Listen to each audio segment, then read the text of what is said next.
Batch 43. Pangilan sako na yan, Dad? 14. Okay, 14 bags.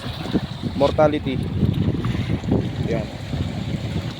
Nasa 305 ang mortality simula umaga hanggang hapon. Kasama na ilalim. Updated video. Sunday, August 6.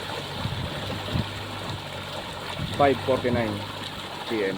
Okay. Alas 4 ng hapon. Yan, papatulak din tayo. Tignan natin yung pinutulak na isda.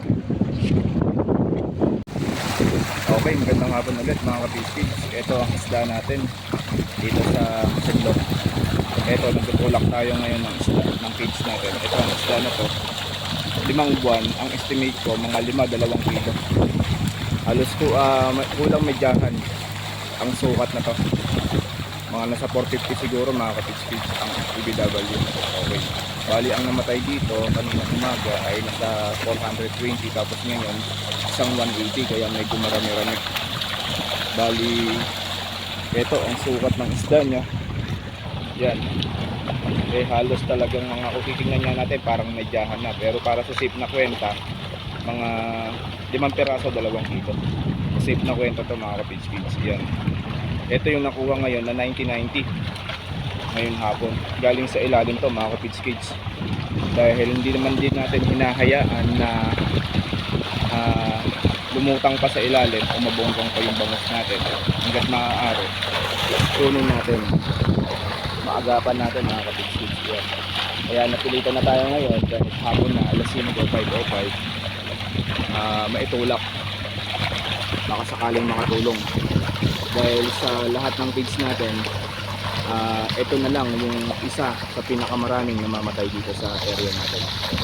Kaya nag-decide na tayong itulak natin ang itaas ng area natin. Okay. Always good ang mga kapigs.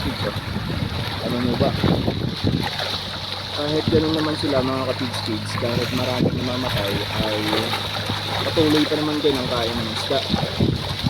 Gawa kasi padala rin ito ng halos 2 linggo o isang kinsenas na puro ulan dito sa Zambales. Ngayon ito ang epekto talaga.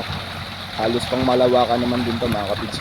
Buong area dito ay meron, hindi lang sa atin pati sa ibang mga company na iba ay may namamatay mga kapigs.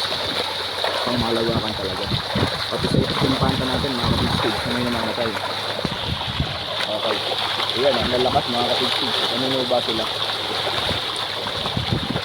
Dahil nga pinatulak natin.